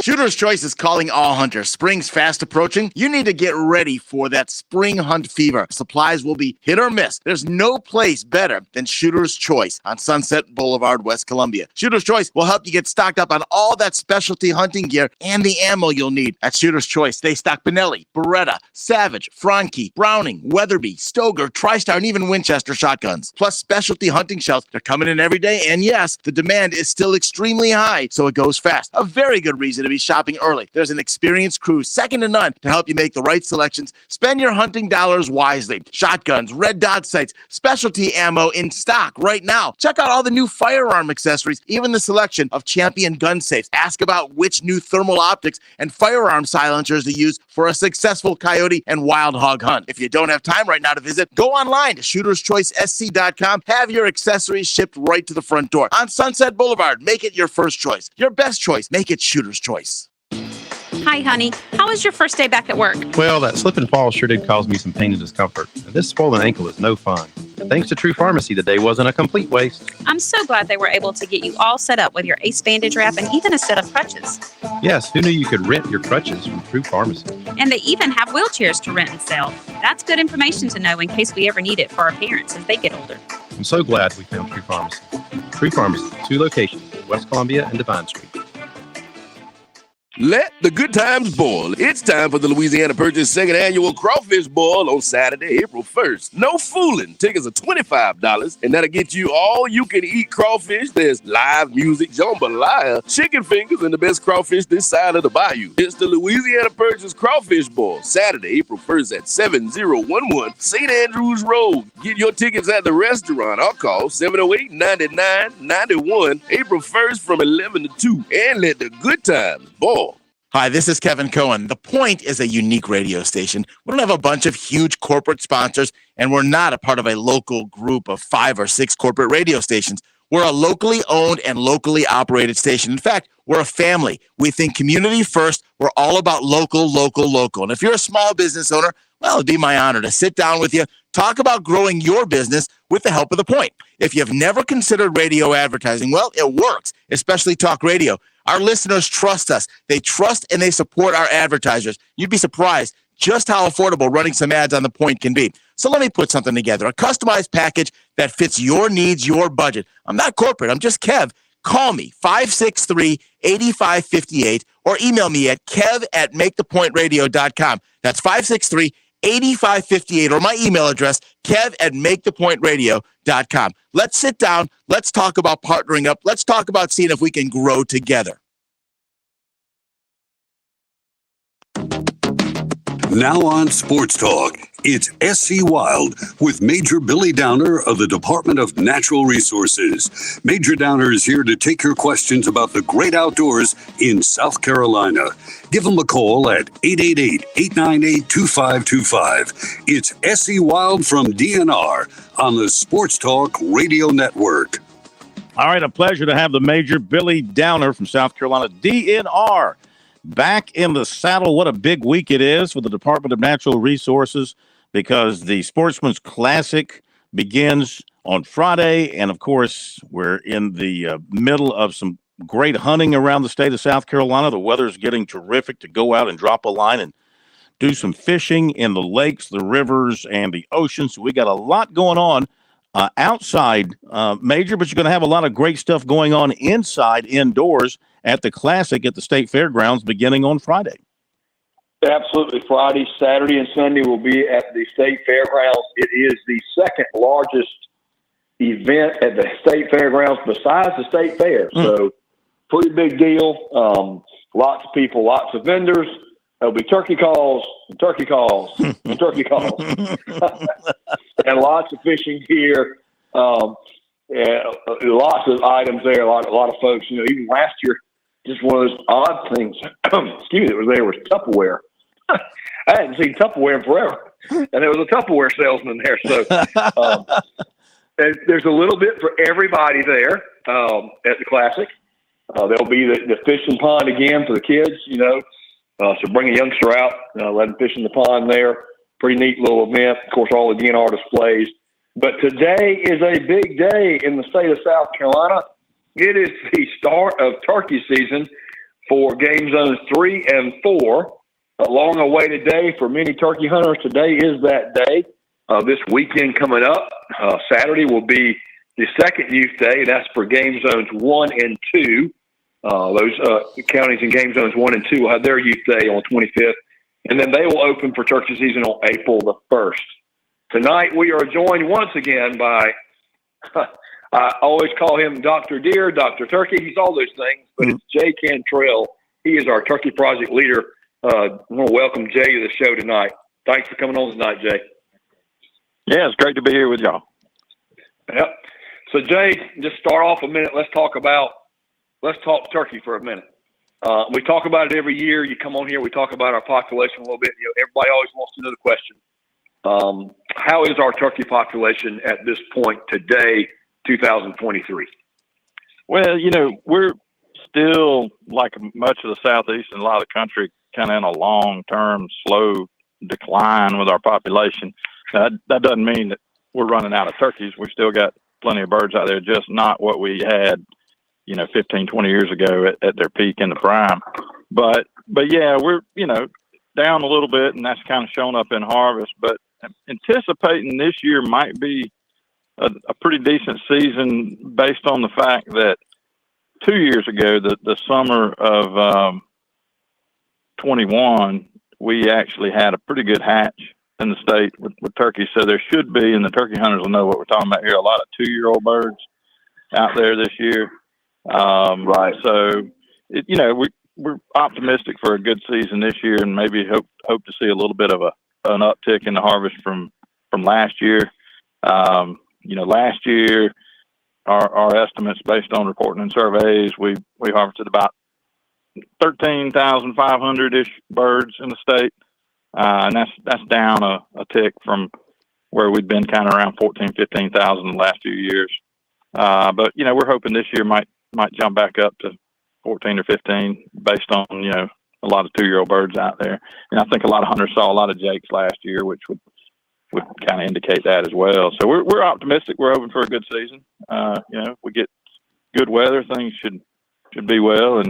And right now, the early indications are we're kind of on track. It's obviously very early. Today was opening day, and we had youth day this past weekend, and we had just over 100 turkeys reported through our harvest reporting system over the weekend with youth, and that's right in line with what they reported that first weekend of youth last year. And then before we got on here, I just checked the stats from today. As you mentioned in the lead in there, our opening day for game zones 3 and 4, the lower half of the state. And as of right now, about 340 birds have been reported today. And of course, folks have till midnight to report their harvest. And last year, opening day was about 475 birds. So we'll probably be close to that again. So, we're hopeful that it'll be a pretty good year like we've had in the last few years. So, Jay, 2 quick questions. Number one, what is our population statewide? What's our estimate? I'm sure we got a number for statewide birds. What is it? Yeah, I mean, it's hard to get a good estimate on that, but it's about 100,000 birds that we estimate in the state. It's really hard to count turkeys, but the best indications we have with all of our methods, we say we got about 100,000 birds, and we've got about 50,000 turkey hunters. So, it's not where it was, like as I said at the peak, but there's still plenty of birds out there where folks should have good. So season. 1 in 4 is successful based on those numbers. If only 14,000 birds are killed, 1 in 4 hunters are successful. So yeah, turkey hunting's a low success sport, compared to deer hunting or some other things. There's a lot of folks that don't harvest any birds, and then there's most of the hunters, probably kill 1, and then a few more get 2, and then there's a small percentage that tag out and get 3 here. But yeah, it's not always high success for folks. But most turkey hunters, when you talk to them or survey them, their idea of success is to hear birds gobble and just to kind of be in the game, as we say. So it's with turkey hunting, there's so much with the interaction with the bird and the calling, and you can have a very successful and enjoyable hunt without pulling the trigger. Absolutely. So you mentioned we're down a little bit. At our height, what do we think our population was? For those that may be wondering. I think we're probably down about 40%. So, we were probably maybe 140,000 birds at our peak. Okay. 150. Okay. All right. Yeah. So the questions that come up a lot every year, it seems like, to the officers, to you, for me, I'm just going to throw a couple out there that, we all always talk about. A lot of folks in the last few years feel like that birds are quieter now. Now, I'm going to explain that for the person that's listening and have no idea what we're talking about. You know, gobblers, and Jay can explain this in detail, but gobblers in the natural environment, they gobble so the hen hears them. And I mean, she's going to call, he's going to gobble. So she comes to him. What we do when we're turkey hunting is directly the opposite. We're calling, he's gobbling. We're calling, he's gobbling. The hen doesn't come, so he gets impatient and comes to you, to his demise. But we're reversing the process of nature. A lot of people don't understand that. But birds on the tree gobble, and then they hit the ground. A lot of people think now and are very quiet. Is there any information, studies to show that that indeed has to do with coyotes at all? No, you know, that's probably what gets blamed the most, and there hadn't been anything that indicates that it's coyotes. I mean, obviously coyotes will harass some birds, and, you know, I think hunters think that they're probably a big predator on turkeys because it's not uncommon, you know, if you're sitting out there in the spring with a decoy out and making calls, to have a coyote come in and check you out. But all the research that we have done and seen shows that coyotes actually kill very few turkeys. Now, you know, killing them and harassing them may be two different things, but, you know, there's some theories on the quiet bird thing, and that it's probably a combination of things. One, there's just less birds on the landscape. So you're naturally going to hear a few less. And at lower densities, they're probably not going to gobble as much, because a lot of their gobbling is actually, I mean, it's to attract hens, but it's also to keep up with where other gobblers are at. There has been a lot of studies that have shown actually hunting pressure definitely has an impact on gobbling activity. And so that could be some of the, you know, people are just hunting in areas with heavy hunting pressure, and that quiets birds down.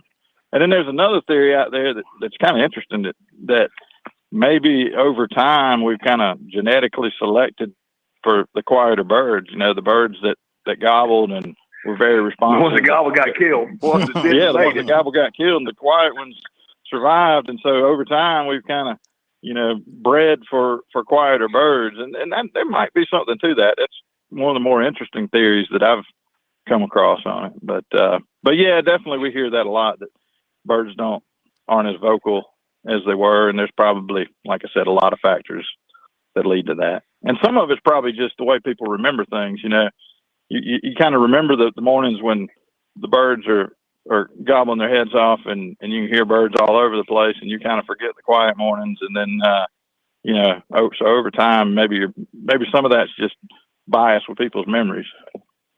Right. So you did mention this too. I want to mention this. You were saying that as of the moment before you called in, it was like 3:44. Talk to us a little bit about that, because that will help folks understand the new tagging procedure. Let's talk about that for a minute, Jay. Just explain how that helps. The harvest reporting that information. Yes. Yeah. So we're in year 3 of harvest reporting for turkeys, and folks have several different methods they can use to report their harvest. It is required by law to report your harvest by midnight the day of harvest, but the best option folks have is we have a mobile app, Go Outdoors SC, that has a lot of functions on it, where you can buy your license or look at, you know, sunrise, sunset, or a whole host of things. But Game Check is a function on there where people can report their harvest, and it's real quick and efficient and doesn't take but a second. And most of the folks are using that. Last year, about 70% of our harvest came in through the app. But there's also you can go onto the website, Go Outdoors South Carolina, and report there, which is another easy method. And then we're cognizant that people don't all have smartphones or computers, and there's a text Who's method that? or what world do they live on? Well, what world do there's they live on? Because I want to visit that world. Yeah, I know. But there's a small percentage of our hunters that use either a text to report or a call in and use an automated phone system. So we still Phil, keep some options. that's your age bracket, Phil. I hear That'll be you. your age bracket. I'm right there with you. But regardless, it's a great system, and we're excited about it. And yes, as you mentioned, it gives us some really good data. You know, detailed information on harvest by day, by county, if you're hunting on public land, by wildlife management area. And so very good information for us to be able to map out that harvest day by day and see what those daily totals are. And that's important for us, long term, looking at season structures and season dates and when the harvest is occurring. And it's pretty obvious, looking at the data, that most of it's on Friday, Saturday, Sunday. And most of it is, a lot real high harvest opening weekend or opening days, and it tapers off as the season goes on. So we're harvesting, as we always have, a large portion of the birds in the first part of the season every year. But it's great data and it's detailed data. And what's great about it is not just for us as biologists or law enforcement officers. The public can see a lot of this data too. We've got on that app something called the Hunter's Toolbox that you can access from the app or the website, where anybody in the public can go in and query the system and look at, if they want to see what the harvest is throughout the season on a particular day or in a particular county or on a particular wildlife management area. It's a public facing system where anybody can go in and look at that. And the hunters that have kind of caught on to that have really enjoyed that. Some of them have gotten kind of addicted to keeping up with it. So let me hit on that real quick. Absolutely, Jay. So that's Go Outdoors SC. If you're listening, if you've got a smartphone, whether it's iPhone or Android, you can go to the App Store and you can buy it. You can look at it. You can get it. It's free. You don't have to purchase it. It's free. Mm-hmm. It's called Go Outdoors SC. It'll have the DNR's emblem on it in green. And when you load that app, you have the opportunity. You give them you put your last name, your date of birth, and then generally people will use the last four of their social security number. There's other methods you can use too. And it will pull your license system up and load it on your phone so that your license information up to date is on your phone. Now, if you do this and it can't find you, you may have to call in. Sometimes people have more than one record in our system and it won't load you. So I do want to mention that for folks that may try it, get frustrated. I have lots of people that call me. Fortunately, our licensed folks are very quick to fix that and get them fixed up. As soon as I call them, they'll fix it and get them straight on there. But when you load your licenses on there, it basically, whatever you purchase at the time, it loads it up, including your tags. And you can select your tag, and as Jay was explaining, and report that tag for the day. Now, for those that are those secret hunters out there that don't want to give away their secret hunting spot, it doesn't geocache. For those folks that know about that, it doesn't mark exactly where you reported, okay? It just, you select the county that you reported the turkey in. And as Jay very clearly explained, that helps us determine populations and what the hunter success is across the state. So that's as close as it gets to where you were as a county. And I think most of us can let that go for a little bit. That's okay. If we killed it in Orangeburg, we can kill it in Orangeburg. We didn't put that we killed it in Four Hole Swamp or in some such road or whatever. Got that. Right. Right. Your secret's still safe. Yeah, and you don't have to do it right at the point of kill either. That's not, you can do it later on that day or something. But yeah, that is one thing that, as you mentioned, that kind of spooks a few people. But yeah, there's nothing that's collecting any data, and we don't know where you were other than the county you report or the WMA you report. So, but it's great information for us. Sure. But if you have problems loading it, you can call our license division. They can help you through that, get that straightened out. Most people don't have a problem, but there are people that do encounter a problem, depending on how long you've been in the system, if you've got boats and those things. And going on further, if we go into boating season, you can actually renew your boat titles and registration on the phone app as well. So it's a very user-friendly app. Once we got it all working, it's amazing what it takes to get that stuff working. But the company that does this does it in Florida. They do it in Texas, so they can handle it. But it is a system that, like we say, once you get it working on your phone, it's really nice to have your license and everything right there. You can look at the rules and regs. You can look at what sunset is. In that Hunter's Toolbox, there's a lot of fun things on there to do. Jay, let me jump back to this. So what do turkeys depend on to have a successful brood, to raise a successful brood? What are the factors? Well, there's several things. One that comes to mind for a lot of folks right off the bat is good weather. Obviously when those poults, the young turkeys hatch, you don't want a lot of rain or a lot of cold weather. So weather is a factor that obviously we don't have much control over. But just good. So is it true that turkeys will drown in the rain? I don't know. There's probably a little bit of old wives' tale there, but they definitely don't do well when they get wet when they're young.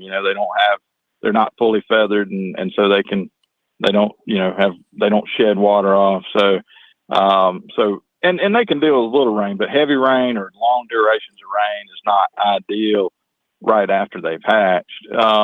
But a lot of it just comes down to good habitat, so they can escape from predators and what we call good brooder and habitat, which a lot of times is crop fields or grown up weed fields or, clear cuts or just brushy areas, where they can get around on the ground and catch a lot of insects, but have some overhead cover or some escape cover. Because the main threat is there's everything wants to eat an egg or a baby turkey. And so anything where a hen can have a good, safe place to nest or a good place to take her brood close by to catch a lot of insects, because that's what they're relying on heavily when they're young. So a lot of it's just having good habitat. And if folks are, managing property and they want some advice on that, they can reach out to us and we can obviously give them some assistance there. But, it's a combination of habitat, weather, and being able to avoid predators. And so, folks can do some predator control, some trapping, but there's so many things that want to eat an egg or a baby turkey that's often hard to control. But, it's tough being a little turkey. Little turkeys can fly how quickly after they're born? About 3 weeks. Yeah, they get moving pretty quick. By 3 weeks, and they're not taking long flights. But by the time they're about 3 weeks old, they can do short flights and get up. And that's a real critical time once they can get up off the ground and roost in trees or shrubbery at night. That saves a lot of them. So the real critical time is the first 2, 3, 4 weeks of their life, and once they get past that, they're pretty good. They grow fast and get where predators aren't as big a threat after the first 2 or 3 weeks. But that's when most of them, bite the dust is either in the egg or shortly after hatching. Right. So let's go to the adult turkey for a minute. We talk about a gobbler. What makes a gobbler have an 11 or 12-inch beard and 1.5 inch spurs? What makes it? Well, what's the factor? There's you know where I'm going. I don't want you to say. Go ahead. Yeah, it's a lot of genetics and diet. What it's not often is age. A lot of hunters, and this is something that's a hard thing to get away from, but you can't tell how old a male turkey is by looking at spur length or beard length. You can probably have a pretty good guess on a 2-year-old bird, but honestly, through all the research and studies and catching jakes and known age birds and then recapturing them later, there's been 2-year-old birds with 1 1/4 inch spurs and 11-inch beards, and there's been 5-year-old birds with 3/4 inch spurs and 8-inch beards. So it doesn't, age is not a factor there. It's more just genetics and what they're kind of born to turn into, or maybe their nutrition. Okay. So what makes for a big turkey? When you get a large turkey, what is there genetics involved there, or are we talking? There's some genetics and diet and nutrition and, where, what they're eating and where they're living, but a lot of it's genetic. So I would say this also. So in the deer world, we know that pine forests are kind of known as a desert wasteland for deer because there's a whole lot of food value when you get a full mature pine forest for deer. Is that true for turkeys as well? It is. There's not a lot there for them. So, supplementing what you can, plant and is critical, but a lot of it, they obviously turkeys have a varied diet throughout the year, and they need a lot of insects, and they need a lot of seeds and nuts and mast and fruit, and they're kind of generalist or opportunist and eat a lot of different things. So a varied habitat with a lot of good food in it. But yeah, usually in a pine plantation that's kind of sparse underneath it and providing a lot. You know, they need some hardwoods and some fields and, you know, a little bit of everything. You're going to move to where the food is, just like everything else. That's correct. Yeah, they can cover a lot of ground, and they're gonna shift around, and that's something that a lot of people I think get a little frustrated with. You know, maybe folks that deer hunt and turkey hunt might see a lot of turkeys in the fall or winter on their when they're out deer hunting, and then don't see them in the spring. And what you have to realize is they shift their range based on the time of the year and what they're feeding on. So, you know, if you want them around in the spring, you need to be trying to provide things that they want in the spring, which is, you know, a lot of good green open areas where there's a lot of bugs and insects and good greenery for them. That they're eating a lot of insects and a lot of, you know, new green foliage this time of year. Well, absolutely. Well, Jay, I'm going to ask, I know we got a few 30 seconds probably before we're about over with tonight. Just for interest's sake for you, what is your favorite turkey call? My favorite mouth call or the wishbone call? I like a kind of not your typical slate, but a glass call, like a glass pot call is kind of my favorite go-to. But I use mouth call a heck of a lot too. Yeah. Well, good. Well, Jay, thanks again for tonight. Appreciate you coming on. A lot of great information that we probably haven't covered in shows past. I really appreciate your time, and good luck to you in the coming weeks. I know you want to go afield as well. So, again, thanks for tonight. All right. Same to you, and hope everybody has a good, safe season. Yes, sir. Phil, that'll wrap us up for turkey season for tonight. We'll be back at the Classic on Friday. We shall see you there. Absolutely. Looking forward to it. Thank you, Major, and thank you, Jay. Great stuff. And, yeah, we'll hear turkey calls aplenty from the Classic on Friday because that stuff will be going on crazy. In fact, I know the Major is going to come to the microphones with his favorite turkey call and put it on display. So we will be at the Sportsman Classic on Friday. Look forward to being there. Top of the 8th, Clemson and Kennesaw State are 2-2. Tigers have one out, runners at second and third as they try to win another one late. We'll have the story for you on our website, SportsTalkSC.com, once the game is over. Have a great night, and we'll see you tomorrow here on Sports Talk.